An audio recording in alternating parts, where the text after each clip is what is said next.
everyone, hope you all are doing good in your studies. तो आ गया है part 13 BFUHS special important MCQs। तो आपने कहा है कि प्रीवियस ईयर जो पेपर है वो भी सॉल्व करा दो, तो हम ऑलरेडी स्टार्ट कर चुके हैं। 12th पार्ट में मैंने स्टार्ट कराया है, तो ये है 13th पार्ट और बाकी क्वेश्चंस भी मैंने कराए हैं। सो 12 पार्ट बन चुके हैं, आप जाके देख सकते हैं और एक बार क्वेश्चन रिवाइंड भी कर सकते हैं अगर आपने देख लिए हैं, और अगर नहीं देखे तो आप उन्हें जाके देख सकते हैं। आई होप वो आपको पसंद आए और आपको बहुत ज़्यादा हेल्प करेंगे, क्योंकि मैंने सिनेरियो बेस्ड क्वेश्चन बहुत अच्छे कराए हैं। BFUHS जो है प्रायोरिटी बेस्ड एनक्लिक्स बेस्ड क्वेश्चंस डालता है, आपकी इंटेलेक्चुअल कैपेबिलिटी के बारे में जानना चाहता है वो पेपर के थ्रू। और मैंने उसके साथ साथ अगर आपको क्वेश्चंस कराए हैं, उसके साथ साथ मैंने आपको उसके बेसिक्स भी क्लियर किए हैं, तो आप जाके वीडियो देख सकते हैं। और मैं फिर से रिपीट करूँगी, अगर किसी को मेरे टेलीग्राम का लिंक चाहिए तो प्लीज़ आप मुझे कमेंट सेक्शन में लिख दीजिएगा, क्योंकि मेरे पास एक PDFs हैं, आप PDFs मेरे से ले सकते हैं MCQs की, जो कि बहुत ज़्यादा इंपॉर्टेंट हैं। एंड आप मेरी पर्सनल असिस्टेंस में BFUHS का जो स्पेशल असिस्टेंट है, वो असिस्टेंस है टेलीग्राम पे, आप मेरे से डायरेक्टली कांटेक्ट करके भी ले सकते हैं और आप वो कोर्स बाय कर सकते हैं। So without any delay start करती हूँ with our first question. A patient with 38 week of pregnancy is admitted in the hospital in an early labor. The patient is carrying twins and one of a fetus is a breech position. The nurse assists in planning care for a patient and perform the following at a highest to lowest priority action in the care of this patient. तो एक 38 week pregnant lady जो है वो early labour में hospital में आई है और वो ट्विन्स बच्चे कैरी कर रही है। उसका एक बच्चा जो है वो ब्रीच पोजीशन में है, तो नर्स उसकी प्लानिंग केयर कर रही है, प्लान कर रही है केयर। तो वो किससे करेगी? हाईएस्ट टू लोएस्ट प्रायोरिटी में हमें इसके जो हमें ऑप्शंस दिए हैं उनको हमने लिखना है। सो देखो, पहला ऑप्शन है gather equipments for in IV, attach electronic fetal monitoring, measure fundal height, prepare the patient for possible C section. तो आप मुझे ये बताओ कि वो कैसे ये सब करेगी।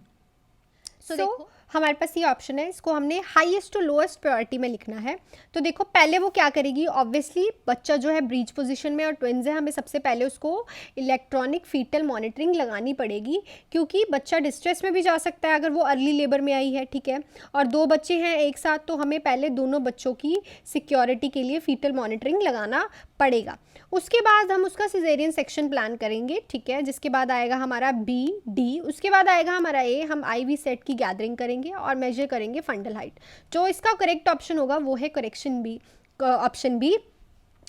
Always go for foetal monitoring. अगर कोई भी मदर अर्ली लेबर से आती है तो हमेशा ये जो ऑप्शन है ये प्रायोरिटी में जाएगा, जो हमारा B ऑप्शन है, और उसके बाद सिजेरियन सेक्शन पे जाएंगे, ठीक है।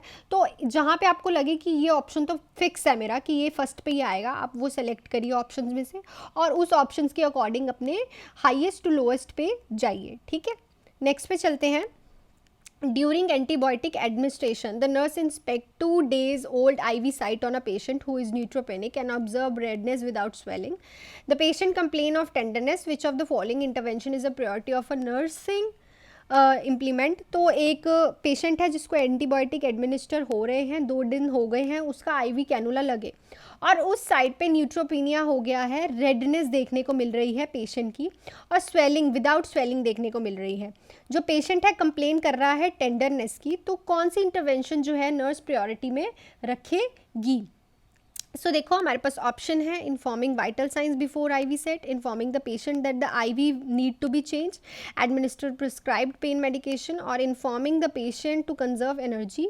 सो ऑब्वियसली हमें जो उसकी साइट है वो चेंज करनी पड़ेगी, क्योंकि उससे क्या हो रहा है, उसको थ्रोम्बस बनने के चांसेस हो रहे हैं। अभी स्वेलिंग नहीं हुई है, रेडनेस ही दिखने को मिल रही है। तो न्यूट्रोपीनिया इट मीन्स वहाँ पे इन्फेक्शन होने के भी चांसेस हैं। न्यूट्रोपीनिया मतलब न्यूट्रोफिल्स का जो रेट है इंक्रीज हो रहा है, इंक्रीज होता है तो इन्फेक्शन के चांसेस होते हैं। तो हम पेशेंट को IV सेट चेंज करने के लिए बोलेंगे, ठीक है। नेक्स्ट पे चलते हैं। Which of the following description of the dopamine hypothesis is correct about the causes of schizophrenia? तो कौन सी स्कीजोफ्रेनिया में ऐसा एक्यूरेट हाइपोथेसिस है डोपामिन की? Kidney cause excessive amount of dopamine in the body that the kidney do readily excrete. There is an excess of dopamine find at the synaptic cleft of the brain. Too little dopamine in the brain cause hallucination and abnormal level of dopamine cause structural brain abnormal. ठीक है, तो देख लो schizophrenia में अब होता क्या है कि जो हमारा डोपामिन है साइनेप्टिक क्लेफ्ट होती हैं ब्रेन्स में, उनमें बहुत ज़्यादा हो जाता है, इंक्रीज़ होता है ना डोपामिन इसमें स्किज़ोफ्रेनिया में। तो उसमें क्या होता है कि जो हमारा डोपामिन का लेवल है स्किज़ोफ्रेनिया में, वो क्लेफ्ट जो हमारी सिनेप्टिक क्लेफ्ट होती हैं इनमें जो है वो इंक्रीज़ हो जाता है, जिसकी वजह से पेशेंट को स्किज़ोफ्रेनिया देखने को मिलता है। इंक्रीज़ हो जाता है किसका, डोपामिन का लेवल सिनेप्टिक क्लेफ्ट में, बाकी सब चीज़ें रॉन्ग है। तो ये हाइपोथेसिस यूज़ होती है स्किज़ोफ्रेनिया में जब हम स्किज़ोफ्रेनिया में डोपामिन की बात करते हैं।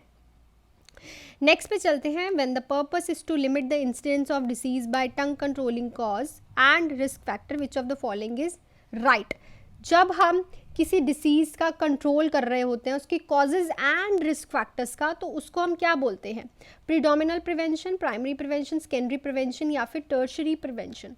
सो देखो, जब हम अकेले रिस्क फैक्टर का क्योर करते हैं, किसके, ओनली रिस्क फैक्टर का, तो अब हम उसको क्या बोलते हैं, प्रीडोमिनल प्रिवेंशन। पर जब हम कॉजेज एंड दोनों कॉजेज का भी और रिस्क फैक्टर्स का भी प्रिवेंशन करते हैं तो उसको हम क्या बोलते हैं, प्राइमरी प्रिवेंशंस। याद रखना ये एक ट्रिक है, जब हम अकेले रिस्क फैक्टर्स का, जैसे हम किसी को एजुकेशन दे रहे हैं, हेल्थ एजुकेशन, टोबैको नहीं खाना चाहिए, स्मोकिंग नहीं करनी चाहिए, तो वो एक रिस्क फैक्टर है, तो उसको हम बोलेंगे प्रीडोमिनल प्रिवेंशन। पर अगर हम उसको कह रहे हैं कि तूने एक्सरसाइज भी करनी है, ये भी करना है, इससे ये हो सकता है, स्पेसिफिकली फैटी डाइट नहीं खानी क्योंकि कोलेस्ट्रॉल लेवल बढ़ सकता है, तो वो उसकी कॉज है, उसको भी जब हम रिस्क फैक्टर के साथ मिलाते हैं तो उसको हम बोलते हैं प्राइमरी प्रिवेंशन। टर्शरी में क्या होता है, पेशेंट को डिसीज़ हो गई है, उसको हम नॉर्मल करेंगे, उसके साइन एंड सिम्टम को डिक्रीज़ करेंगे। सेकेंडरी में क्या हो जाता है, उसकी साइन एंड सिम्टम्स जो है हमें दिखते हैं और उसका सिम्टोमेटिक ट्रीटमेंट हम करते हैं, और इसमें हम क्या करवाते हैं, सबसे ज़्यादा इंपॉर्टेंट बात, इन्वेस्टिगेशंस। ठीक है, इसमें हम क्या करवाते हैं, इन्वेस्टिगेशंस ऑफ लैब, और इसमें हम क्या सिम्टोमेटिकल ट्रीटमेंट देते हैं, और रिहेबिलिटेशन भी हमारा टर्शरी प्रिवेंशन में आता है। नेक्स्ट पे चलते हैं। The issue that determine an incidence of battery. So आपने मुझे कहा है मैम एथिक्स क्लियर करो। देखो, अभी तो मैं कोई टॉपिक्स यूट्यूब पे नहीं डाल सकती, अगर आपको मेरी पर्सनल असिस्टेंस में BFUHS की तैयारी करनी है, वहाँ मैं आपको इलेबोरेट करूँगी, अच्छे से समझाऊँगी, ठीक है। वहाँ आप मेरे से टेलीग्राम पे सीधा आके समझ सकते हैं, उसमें मैं आपको सीधी भेज सकती हूँ कि ये है, तो आप मेरे से वो कोर्स बाय कर सकते हैं, जिसमें आपको मेरे को पर्सनल असिस्टेंस मिलेगी मेरी, जिसमें आप मेरे से कोई भी डाउट अपना क्लियर कर सकते हैं जब तक पेपर होता है। और मेरे से आप PDF ले सकते हैं, जिसमें मैं मोस्ट इंपॉर्टेंट और एनक्लेक्स बेस्ड क्वेश्चंस आपको देती हूँ विद द रैशनल्स, ठीक है। सो अगर आप करना चाहते हैं तो प्लीज़ आप मुझे टेलीग्राम पे मैसेज कीजिएगा, मेरे को कमेंट कर दीजिए, मैं आपको टेलीग्राम का लिंक दे दूँगी। सो कौन सा इंसिडेंट इसमें से है जो बैटरी के बारे में बता रहा है। सो देखो, हमारे पास ऑप्शन है, patient has been false inform about the treatment. जो पेशेंट है उसको फॉल्सली इन्फॉर्म किया है ट्रीटमेंट के बारे में। The patient is judged incompetent to constant to treat and has received improper, क्या improper, care. The patient has refused upon them without court authorization, या फिर ऑल ऑफ द अबव। तो देखो, दो चीज़ें होती हैं, एक होती है बैटरी और एक होता है हमारा असॉल्ट। बैटरी क्या होती है, जब हम किसी को बिना जाने, उसको मतलब उसको बिना उसके परमिशन के टच करके हरास करते हैं, लाइक उसको ज़ोर से पकड़ के खींच दिया, तो मानता है बात कि नहीं मेरी मानता, ठीक है।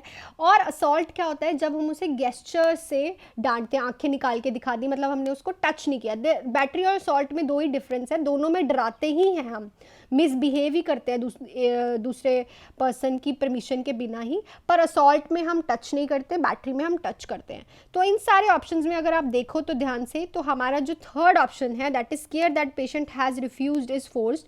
तो अगर उसकी केयर हमने फोर्स की है विदाउट उसकी परमिशन के, so this is called the battery. अगर हमने उसे फॉल्स इन्फॉर्मेशन दी है तो दिस इज एन असॉल्ट। इसमें टच तो नहीं किया ना हमने पेशेंट को, और उसके बाद कंसेंट भी हमने touch, all of the above तो है ही नहीं, ठीक है। सो जब भी हम किसी पेशेंट को इनअप्रोप्रिएट तरीके से टच करते हैं विदाउट हिज परमिशन, तो उसको हम बोलते हैं बैटरी। और जब हम किसी को विदाउट हिज परमिशन उसको डेयर देते हैं, ठीक है, विदाउट टचिंग, विदाउट टचिंग तो उसको हम बोलते हैं असॉल्ट। नेक्स्ट क्वेश्चन है, an antenatal client is informing the nurse of her prenatal sign and symptoms, which of the following find would be the nurse determine as presumptive signs of pregnancy, select all that apply. तो antenatal client है वो nurse को बता रही है अपने sign and symptoms antenatal के, तो नर्स कौन सी फाइंडिंग्स जो है प्रिजम्पटिव साइंस में लेगी और वो बताइए जो जो इसमें आएंगी। तो प्रिजम्पटिव साइंस देखने हैं हमें, तो हमारे पास देखो ऑप्शंस क्या हैं, फ्रीक्वेंट यूरिनेशन, ठीक है, breast tenderness, quickening, uterine growth या फिर एमेनोरिया। तो हमने कौन से साइन देखने हैं, प्रिजम्पटिव साइंस देखने हैं। तो देखो कौन कौन सा साइन हमें देखने को मिलेगा, एक्सेप्ट वन हमें सारे साइन देखने को मिलेंगे, that is uterine growth. Presumptive science मतलब सब्जेक्टिव डाटा जो हम पेशेंट को देख रहे हैं, उसको फ्रीक्वेंट यूरिनेशन होगी, ब्रेस्ट टेंडरनेस होगी, उसे क्विकनिंग फीलिंग भी होगी और एमेनोरिया भी होगा। मतलब अभी 50-50 है, may be she is pregnant or she is not pregnant, because antenatal period में यूट्राइन ग्रोथ इतनी देखने को नहीं मिलती। सो जो सारे ऑप्शंस हैं दैट इज ABCE जो है हमारा वो बिल्कुल सही जाएगा विदाउट यूट्राइन ग्रोथ। नेक्स्ट पे चलते हैं, A 9-year-old is about to have a surgery. The physician ordered Mepridin 20 mg IV pre-operatively. The container reads 50 mg per ml. The nurse should administer. तो एक 9 ईयर की सर्जरी है 9-year-old बच्चे की, तो फिजिशियन उसे मैप्राडिन दी है। मैप्राडिन इज अ एनाल्जेसिक 20 mg और हमारे पास कंटेनर में 50 mg वाली पड़ी है, तो नर्स उसके कितना एडमिनिस्टर करेगी। तो हमारे पास क्या फॉर्मूला आता है, desired dose upon available dose. तो डिज़ायर्ड डोज ऐसे आ जाएगी, तो हम डिवाइड कर लो 5 को 2 से, तो हमारा कितना आ जाएगा बताइए, 0.4 ml। 0.4 ml is a correct option, ठीक है। नेक्स्ट पे चलते हैं, while monitoring of 35-year-old client who is undergoing treadmill stress test, which of the client find will require more immediate action. तो एक ट्रेडमिल टेस्ट होता है जिसमें पेशेंट को हम ट्रेडमिल पे चलाते, उसको कहते हैं कि तुम वॉक करो। 53 ईयर का क्लाइंट है, तो कौन सी क्लिनिकल फाइंडेड इमीडिएट एक्शन मानेंगी, chest pain level 3, oxygen saturation 91, heart rate 134 या फिर ब्लड प्रेशर 152/88। तो देखो जब ट्रेडमिल पे कोई भी एक्सरसाइज कर रहे होते हो ना, अब तो आपने देखा होगा अगर आपके पास स्मार्ट वॉच है तो उसमें आपका हार्ट रेट और बीपी सब इंक्रीज होता है और ऑक्सीजन लेवल भी कम हो जाता है, पर आपको चेस्ट पेन नहीं होती कभी भी ट्रेडमिल पे चलते हुए नॉर्मल पर्सन को। और इसमें तो लेवल भी 3rd पे पहुंच चुकी है उसकी चेस्ट पेन, इट मीन्स उसकी कोई भी कॉर्नरी आर्टरी की डिसीज़ हो सकती है, तो इसके लिए हमें इमीडिएट एक्शन लेना पड़ेगा। नॉर्मल पेशेंट को कभी भी ट्रेडमिल पे कोई भी दिक्कत नहीं होगी, पेन नहीं होगी, ये सारी चीज़ें नॉर्मल है, बट उसको पेन नहीं होगी, तो उसका इमीडिएट एक्शन लेना पड़ेगा। नेक्स्ट है, which of the following would the nurse expect to assess in a client with long term maladaptation of stressful event. किसी को बहुत टाइम से स्ट्रेसफुल इवेंट चल रहा है तो उसमें क्या देखने को मिल सकता है, pulse 100, blood pressure 150/94, ulcerative colitis, profuse diaphoresis, diarrhoea. So देखो हमेशा याद रखना, अगर किसी को स्ट्रेसफुल इवेंट होता है ना तो उसको पैप्टिक अल्सर और अल्सरेटिव कोलाइटिस देखने को ज़रूर मिलता है, बिकॉज जो हमारा डाइजेस्टिव सिस्टम है ना वो हमारे नर्वस सिस्टम से डायरेक्ट कांटेक्ट में रहता है, ठीक है, बहुत जल्दी स्टिमुलेट होता है, तो इसलिए उसको अल्सरेटिव कोलाइटिस देखने को मिलेगा। अगर बहुत लंबे समय से उसका स्ट्रेसफुल इवेंट देखने को मिल रहा है तो उसको गैस्ट्रिक प्रॉब्लम्स बहुत देखने को मिलती हैं। नेक्स्ट क्वेश्चन है, कैटाबॉलिक एंजाइम्स। तो एंजाइम्स क्या होते हैं, जो रिएक्शन कराते हैं 2 मॉलिक्यूल्स में। तो क्या होते हैं catabolic enzyme, join 2 or more substance into the large molecule, cleave a molecule into 2 or more part, insert a substance between 2 or more existing molecule, act as a chemical messenger between amino cells। तो हमारे जो catabolic molecules होते हैं वो क्या करते हैं, cleave a molecule into 2 or more parts।